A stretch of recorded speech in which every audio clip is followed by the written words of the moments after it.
Hi everyone, I am CA ध्वनि आहूजा और आज के वीडियो में हम सीखेंगे 4 फीचर और री इशू के जर्नल एंट्रीज। मेरे पिछले वीडियो में मैंने basics of issue of shares, par, premium, over subscription, under subscription, calls in arrears, calls in advance ये सब समझा दिया है। इस वीडियो का लिंक मैं डिस्क्रिप्शन बॉक्स में डाल दूंगी, वो वीडियो जरूर देखें for better understanding of this chapter. Now let's get started. 4 feature सबसे इंपॉर्टेंट टर्म है आपका इस चैप्टर का। 4 फीचर क्या होता है? 4 फीचर का मतलब 4 फीचर मतलब कैंसिलेशन ऑफ शेयर्स। क्यों कैंसिल करेगी एक कंपनी किसी के shares? Because they have not paid the allotment और कॉल मनी। अब कंपनी आपसे मांग रही है अलॉटमेंट के पैसे दे दो, फर्स्ट कॉल के पैसे दे दो, और आप पैसे ही नहीं पे करें। अगर आप पैसे नहीं पे करेंगे तो कंपनी क्या करेगी? आपका शेयर कैंसिल कर देगी। सिंपल टर्म्स में समझाती हूँ। अगर आप एक स्कूल या किसी कॉलेज में है तो स्कूल आपसे फीस मांगती है, फर्स्ट इंस्टॉलमेंट मांगेगी, सेकेंड इंस्टॉलमेंट मांगेगी, पर अगर आप वो इंस्टॉलमेंट नहीं पे करेंगे तो स्कूल क्या करने वाली है? आपकी एडमिशन कैंसिल करने वाली है। That is this 4 feature.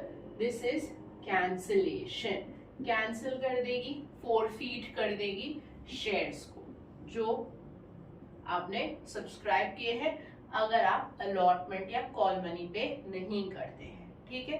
अब एंट्रीज, एक ही एंट्री आई है 4 फीचर की। क्या होती है वो एंट्री? अब तक शेयर कैपिटल को हम हमेशा क्रेडिट कर रहे थे। 4 फीचर की एंट्री में शेयर कैपिटल को हम डेबिट करेंगे और क्रेडिट किसको करेंगे? Calls in arrears. Calls in arrears को अब तक हमने डेबिट किया था, अब इस अकाउंट का कोई काम नहीं है, हम उसका शेयर ही कैंसिल कर रहे हैं, इसलिए इस अकाउंट को नलिफाई करने के लिए हम इस अकाउंट को क्रेडिट करेंगे। Last share 4 feature account. क्या होता है ये शेयर 4 फीचर मतलब? अब पहले बेसिक समझ लेते हैं। सपोज एक शेयर है 10 रुपीज का, आपने कंपनी को 8 रुपी पे कर दिया। This is paid, this is your called up amount, और 2 रुपीज है अनपेड। कितने का शेयर है? 10 का शेयर है, 8 आपने भर दिए हैं, 2 रुपीज आपने पे नहीं किए। रेपिटेटिवली कॉल करने के बाद भी आप पे नहीं कर रहे हैं तो कंपनी आपका शेयर कैंसिल करेगी, फोरफीट करेगी। अमाउंट्स, शेयर कैपिटल में जो अमाउंट आएगा वो होता है कॉल्ड अप अमाउंट। जितने पैसे अब तक कंपनी ने आपसे मांगे हैं that is called up amount, वो जाएगा हमारा शेयर कैपिटल में। Calls in arrears, the unpaid amount, जितने पैसे आपने नहीं भरे हैं वो जाएगा कॉल्स इन अरियर्स में, और जितने पैसे आपने भरे हैं वो जाएगा शेयर 4 फीचर अकाउंट में। अब इन पैसों का होगा क्या? सपोज आप कॉलेज में हैं और आपकी फीस है 50,000, उसमें से आपने 40,000 भर दिया है, लास्ट इंस्टॉलमेंट आप स्कूल को नहीं दे रहे हैं, स्कूल आपकी एडमिशन कैंसिल कर देती, तो क्या वो 40,000 स्कूल वापस देगी क्या? नहीं। सेम वे आपने जो 8 रुपए यहाँ भरे हैं वो कंपनी वापस नहीं देने वाली है, वो सीधा चला जाएगा शेयर 4 फीचर अकाउंट में, इसलिए वो पेड अमाउंट यहाँ आता है, वो पेड अमाउंट कंपनी अपने पास रख लेगी। अब एक क्वेश्चन देखते हैं तो आपको बेटर अंडरस्टैंडिंग होगा। इस क्वेश्चन में डिफरेंट टाइप्स ऑफ केसेस हैं, प्लस प्रीमियम भी है, तो क्या करना है प्रीमियम का जर्नल एंट्री में हम सीखेंगे once we start solving the question. Ankit Limited issued 20,000 shares of 10 each at a premium of 2 per share payable as application 3, allotment 5, first call 2, second call 2. Vijay was allotted 500 shares. Pass necessary journal entries of 4 feature in the following cases. So ये अलग अलग cases हैं, उसके हिसाब से हम entry पास करेंगे। अब पहले नोट्स बना लेते हैं हम। सबसे पहले एप्लीकेशन का अमाउंट है 3 रुपीज, अलॉटमेंट का अमाउंट है 3 + 2 5, that is including the premium, first call 2 and final call 2। ठीक है, अब स्टेजेस वाइज जाएंगे। फर्स्ट केस में क्या हो रहा है देखते हैं। Vijay did not pay the allotment money and his shares were immediately forfeited. तो विजय ने क्या किया है, ये अलॉटमेंट के पैसे नहीं भरे हैं, तो हमने उसके शेयर्स कब फोरफीट कर दिए हैं, अलॉटमेंट के बाद ही फोरफीट कर दिए। हमने उसे फर्स्ट कॉल सेकंड कॉल कुछ भी नहीं मांगा है, हमने डायरेक्टली अलॉटमेंट के बाद ही उसके शेयर्स फोरफीट कर दिए हैं। कितने शेयर्स हैं विजय के पास, 500 shares. Now let's see what is going to happen in the entry. क्या है हमारी entry, share capital, 2 calls in arrears, 2 share forfeiture। अब इस केस में एंट्री में स्लाइड चेंज आएगा। इस बंदे ने प्रीमियम पे नहीं किया है, अगर प्रीमियम पे नहीं किया है तो उसे हम डेबिट करेंगे इस जर्नल एंट्री में। सो क्या हो जाएगी हमारी entry, share capital account debit, securities premium account debit, 2 calls in arrears, 2 share forfeiture।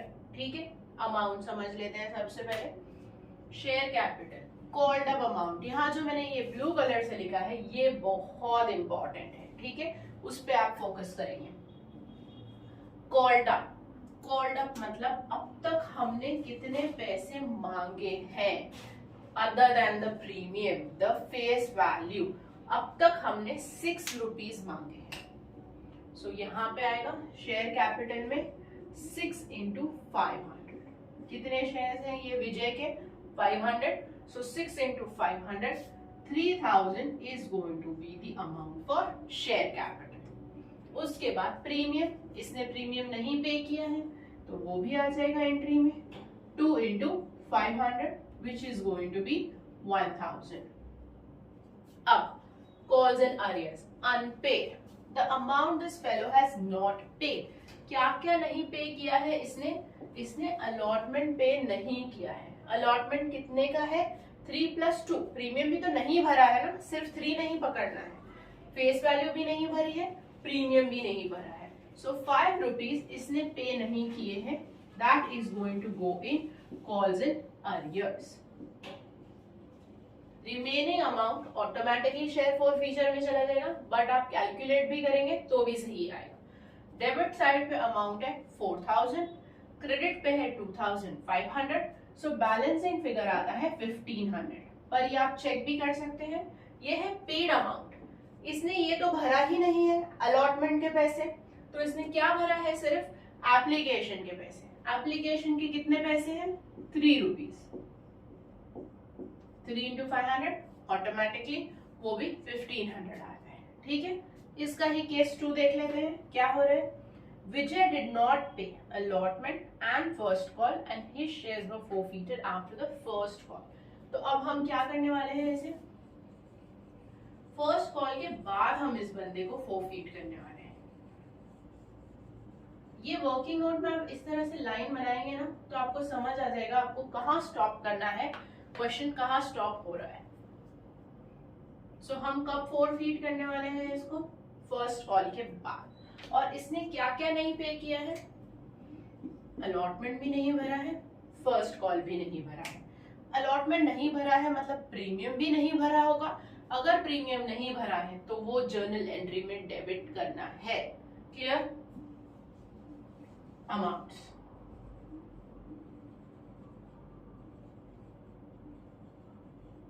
First of all called up amount, called up मतलब अब तक हमने कितने पैसे मांगे, ओनली द फेस वैल्यू, हमने एप्लीकेशन के 3 रुपीज मांगे हैं, अलॉटमेंट के 3 रुपीज मांगे हैं और फर्स्ट कॉल के 2 रुपीज मांगे, तो टोटल हमने विजय से 8 रुपीज मांगे हैं। So share capital amount is going to be 8 × 500, 4000।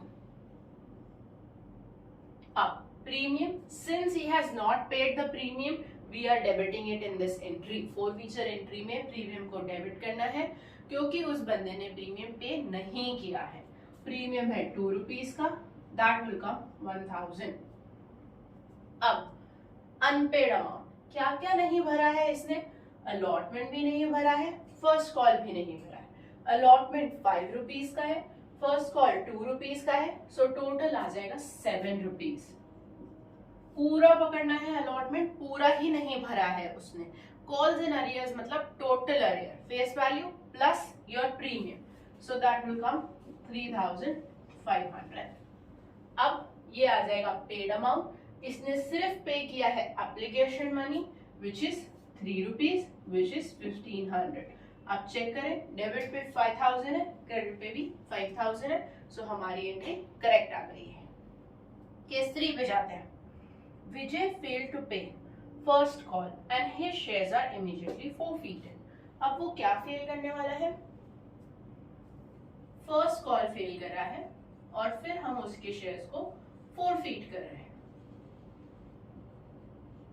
अब वो अलॉटमेंट फेल नहीं कर रहा है। अगर अलॉटमेंट फेल नहीं कर रहा है मतलब प्रीमियम उसने भरा है, प्रीमियम फेल नहीं किया है, तो वो जर्नल एंट्री में नहीं आएगा। If he has paid the premium, we do not write premium in the journal entry। ये याद रखना है आपको, अगर प्रीमियम पेड है तो वो 4 फीचर के जर्नल एंट्री में नहीं आएगा। He has not paid the first call, और फर्स्ट कॉल के बाद हम उसे forfeit कर रहे हैं। क्लियर? अब अगेन कॉल्ड अप, अब तक हमने कितने पैसे मांगे हैं उससे? 8 रुपीज। 8 into 500 4000। प्रीमियम नहीं है, उसने प्रीमियम पे करते हैं, don't consider it. Calls in arrears, the amount that he has not paid. He has not paid the first call which is of 2 rupees, that is going to go in arrears। 2 into 500 1000। Last paid amount, अब उसने first call पे नहीं किया है, मतलब उसने क्या क्या पे किया होगा? एप्लीकेशन पे किया है और अलॉटमेंट पे किया है। तो पेड अमाउंट कितना है? 3 + 3 6। 6 into 500 3000। डेबिट पे 4000 है, क्रेडिट पे भी 4000 है, एंट्री करेक्ट आ गई है। ठीक है, फोर्थ केस देखते हैं। विजय फेल्ड टू पे both the calls and his shares are forfeited। अब वो फर्स्ट कॉल नहीं भरने वाला है, सेकंड कॉल नहीं भरने वाला है, उसके बाद हम उसके शेयर्स को forfeit करने वाले हैं।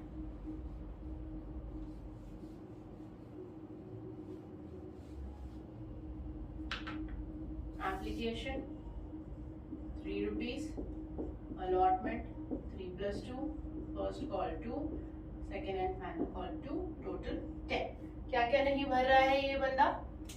First call and second call, और हम उसके बाद इसे फोरफीट करने वाले हैं। फर्स्ट चेक आपने ये करना है कि इसने प्रीमियम पे किया है कि नहीं। यस, प्रीमियम पे किया है तो जर्नल एंट्री में नहीं आना है। 4 फीचर की जर्नल एंट्री में प्रीमियम नहीं आएगा because he has paid the premium. First amount called up amount, share capital called up. अब तक हमने पूरे 10 रुपीज उससे मांग लिए हैं, सो शेयर कैपिटल में आएगा 10 into 500 5000। कॉल्स इन अरियर्स मतलब उसने जो पैसे पे नहीं किए हैं, इससे फर्स्ट कॉल भी नहीं पे किया, सेकेंड कॉल भी नहीं पे किए हैं, दैट इज 4 रुपीज। 2 + 2 4, सो ये आपका आ जाएगा 2000। लास्ट पेड अमाउंट 4 पे नहीं किया है 10 में से, मतलब ये 6 पे किया है, एप्लीकेशन और अलॉटमेंट का उसने भर दिया है, सो ये आएगा 6 into 500 3000। डेबिट पे 5000 है, क्रेडिट पे भी 5000 है, मतलब हमने ये एंट्री सही पास कर दी है। ठीक है, चले अब सीखते हैं री इशू ऑफ शेयर। री इशू मतलब क्या? इस शेयर को जिसको हमने फोरफीट किया है, जिसको हमने कैंसिल किया है, उस शेयर को हम किसी और को री इशू कर सकते हैं, उसे बोलते हैं री इशू ऑफ शेयर्स। अब कैसे री इशू कर सकती है कंपनी? ये शेयर था 10 रुपए का, इस शेयर को हम डिस्काउंट पे री इशू कर सकते हैं। अब तक हमने सीखा था कि हम शेयर डिस्काउंट पे नहीं इशू कर सकते, बट जब री इशू का केस आता है तब वो डिस्काउंट पे भी री इशू कर सकती है, पार पे, प्रीमियम पे या डिस्काउंट पे। अब मैक्सिमम डिस्काउंट कितना दे सकती है कंपनी, जितना यहाँ फोर फीचर का अमाउंट है। यहाँ पे पिछले क्वेश्चन का देख लेते हैं, फोर फीचर का अमाउंट कितना था, 6 रुपीज। तो मैक्सिमम डिस्काउंट जो एक कंपनी री इशू पे दे सकती है वो है 6 रुपीज। तो मतलब न्यू प्राइस कितनी आएगी इस शेयर की, 4 रुपीज। अब वो कितना भी रख सकते हैं, डिस्काउंट 5 भी दे सकते हैं, 4 भी दे सकते हैं, पर ये मैक्सिमम डिस्काउंट है 6 रुपीज जो वो दे सकते हैं न्यू शेयर होल्डर को। इससे ज्यादा का discount not allowed, maximum discount है।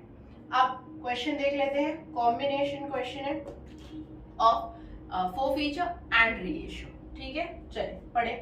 On 1 May 2021 Money Plus Limited forfeited 200 shares of ₹20 each, ₹15 per share called up, on which ₹10 per share has been paid up by A, the amount of first call of 5 share being unpaid. 10 days later, the directors reissued the forfeited shares to be credited as 15 per share paid up for the payment of ₹10 per share. अब पहले four feature की entry, ये जो मैंने blue colour में लिखा है ये आपने as it is by heart करना है। ये अमाउंट बहुत ज्यादा इंपॉर्टेंट वाले हैं। अगर ये आपको समझ आ गया तो फोर फीचर की एंट्री इजी हो जाती है। फोर फीचर करेक्ट हो गया, री इशू करेक्ट हो जाएगा, लास्ट एंट्री होती है ट्रांसफर एंट्री, वो भी करेक्ट हो जाएगी। ठीक है, अब क्या बोला है क्वेश्चन में, ₹15 पर शेयर कॉल्ड अप। क्वेश्चन में अमाउंट दिया है 15 पर शेयर कॉल्ड, 20 का शेयर है पर हम पूरा 20 कॉल नहीं कर रहे हैं, हम सिर्फ 15 ही कॉल्ड अप कर रहे हैं। तो आप कॉल्ड अप अमाउंट लिखेंगे, total shares are 200, so 15 into 200 3000। आगे, ऑन विच 10 पर share has been paid. Paid amount बताए, पेड मतलब कौन सा होता है, फोर फीचर का अमाउंट। तो 10 into 200 is the paid amount.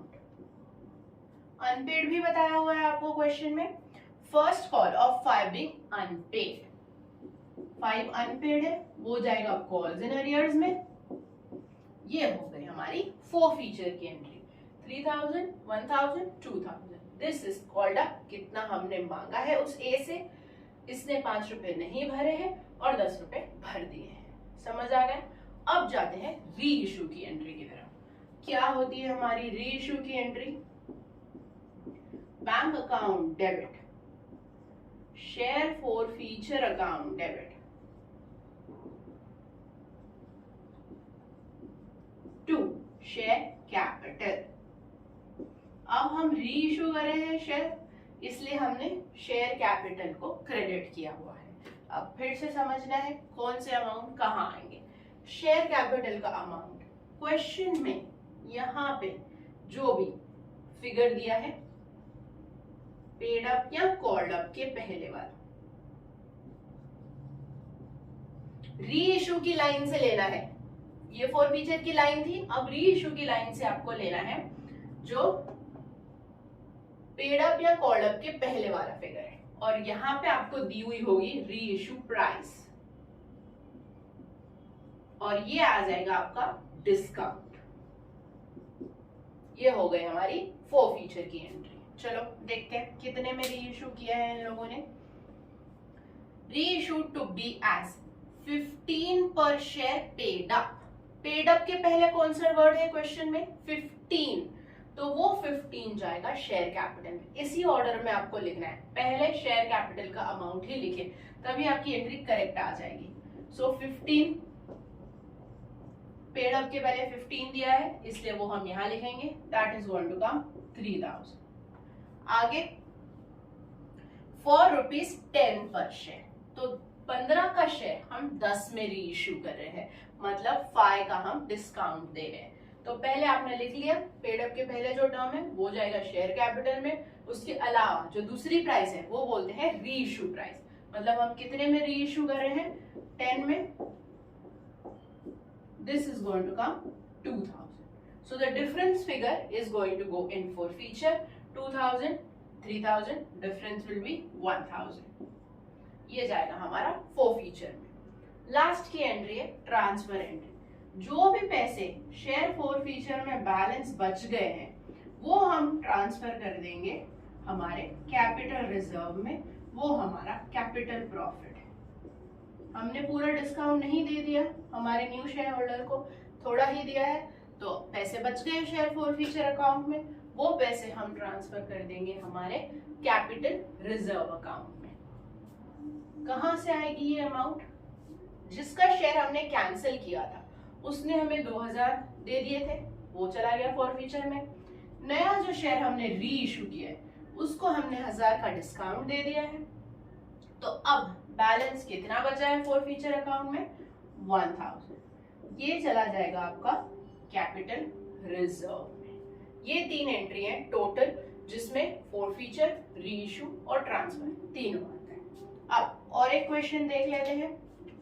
इस क्वेश्चन में हम पार्शियल री इशू करेंगे. यहाँ क्या हो रहा था, 200 शेयर्स थे, वो 200 के 200 आपने री इशू कर दी. जरूरी नहीं है कि कंपनी एट अ टाइम ऐसा करेगी. यहाँ 200 फॉरफीट करेगी, बट री इशू हो सकता है 100 करे, 150 करे, 80 करे, एनी नंबर. तो क्या हो जाएगा, मेन डिफरेंस आ जाएगा आपके ट्रांसफर एंट्री में, forfeiture टू कैपिटल रिजर्व वाले एंट्री में. चले क्वेश्चन देख लेते हैं. JCB Limited forfeited 200 shares of ₹10 each issued at a premium of 2 per share for non-payment of allotment money of 3 per share including the premium. The first and final call of 4 per share has not been made yet. ये line है आपकी forfeiture की line. इस line से पता चल रहा है कि कितने का शेयर कितना अनपेड है, कितना पेड है. अब आगे आती है री इशू की line. 50% of the forfeited shares are reissued at 8 per share as fully paid up. ठीक है, तो सबसे पहले हम बनाएंगे हमारे नोट्स. ये क्वेश्चन प्रीमियम वाला क्वेश्चन है, तो पहले आपको चेक करना है कि शेयर होल्डर ने प्रीमियम पे किया है या नहीं किया है. अगर उसने प्रीमियम नहीं पे किया होगा तभी ही वो हमारे जर्नल एंट्री में आएगा. कितने का शेयर है? 10 issued at a premium of 2 for non-payment of allotment. पहले पूरा लिख लेते. एप्लीकेशन allotment 10 का शेयर है, 10 plus 2, so 3 rupees is in allotment, मतलब 1 plus 2 will be in allotment. And first and final call बोला है 4 का है, 4 1, this becomes 5 rupees. So application का आपका बैलेंसिंग फिगर आएगा जो आएगा 5 rupees. This is how your share has become 10 plus 2. पहले ये बना लीजिए ताकि आपको पता चले हर कॉल पे कितना अमाउंट है. उसके बाद क्या बोला है, फॉर नॉन पेमेंट ऑफ अलॉटमेट, इस शेयर होल्डर ने अलॉटमेंट का मनी पे नहीं किया है और हमने क्या किया है, उसको अलॉटमेंट के बाद ही फॉरफीट कर दिया है. फर्स्ट एंड फाइनल कॉल हमने अभी तक किया नहीं है. ठीक है, चले फॉरफीचर की एंट्री स्टार्ट करते हैं. इस बंदे ने प्रीमियम पे नहीं किया है, सो जर्नल एंट्री में हम सिक्योरिटीज प्रीमियम को डेबिट करेंगे. If the shareholder has not paid the premium, we have to debit it. Let's start. First, share capital account debit. Called up amount हमने लिखना है. Called up मतलब कितना मांगा है हमने शेयर होल्डर से, 6 rupees मांगा है. कितने शेयर्स हैं? 200 शेयर्स. ये आपका आ जाएगा 1200. प्रीमियम इसने नहीं पे किया है, प्रीमियम का अमाउंट है 2 rupees, ये आ जाएगा 400. अब calls in arrears. Calls in arrears मतलब जितना उसने पे नहीं किया है including the premium amount. So he has not paid this 3 rupees of allotment पूरा, so that is going to come 600. Last paid amount, balancing figure. आप balancing भी ले सकते हैं, यहाँ से कैलकुलेट भी कर सकते हैं. यहाँ पे है 1600, यहाँ है 600, बैलेंस आ जाएगा 1000. रीचेक करेंगे. पेड अमाउंट, पे उसने सिर्फ एप्लीकेशन का मनी किया है. एप्लीकेशन का मनी है 5 rupees, so 5 into 200 1000 is going to be the paid amount which will go in share forfeiture. ये हो गई हमारी forfeiture की एंट्री. अब देखते हैं रीइश्यू की एंट्री. क्या बोल रहे हैं रीइश्यू में? आपको मैंने समझाया है, सबसे पहले अमाउंट लिखना है शेयर कैपिटल का. शेयर कैपिटल का अमाउंट कहां से आएगा? जो पेड अप और कॉल्ड अप के पहले टर्म होगा वो. इस क्वेश्चन में क्या टर्म है? पेड अप के पहले क्या वर्ड दिया है क्वेश्चन में? फुल्ली. ध्यान से देखना है, फुल्ली बोला है. फुल्ली, फुल्ली मतलब full value of the share. Full value of the share कितनी है? 10 रुपी. फेस वैल्यू, प्रीमियम नहीं. सो पेड अप के पहले दिया है फुल्ली. फुल्ली मतलब 10. सो यहां हम करेंगे 10 इंटू 50% शेयर ही हम रीइश्यू करें. 200 हमारे फोरफीटेड शेयर है, हम सिर्फ 50% ही रीइश्यू करें. सो यहाँ आएगा 100 शेयर्स. आगे जो रीइश्यू प्राइस है वो भी दी होगी क्वेश्चन में, वो है 8 रुपीज. सो वो आ जाएगा बैंक में. ये आ गया 800, ये आ गया 1000. 10 रुपए का शेयर हम 8 में रीइश्यू कर रहे हैं, मतलब 2 रुपीज का हम डिस्काउंट दे रहे हैं शेयर होल्डर को. That is going to be 200. अब पिछले केस में हमने क्या किया? सीधा ये फॉरफीचर माइनस ये फॉरफीचर ट्रांसफर एंट्री. अब ऐसे नहीं कर सकते. क्यों नहीं कर सकते ऐसा? क्योंकि आपके फॉरफीटेड शेयर्स और रीइश्यूड शेयर्स सेम नहीं हैं. आपके अगर ये दोनों नंबर सेम होगा तो ही आप डायरेक्ट ट्रांसफर कर सकते हैं, नहीं तो आपको अमाउंट कैलकुलेट करना पड़ेगा, वर्किंग नोट बनाना पड़ेगा. चलिए वर्किंग नोट बनाते हैं.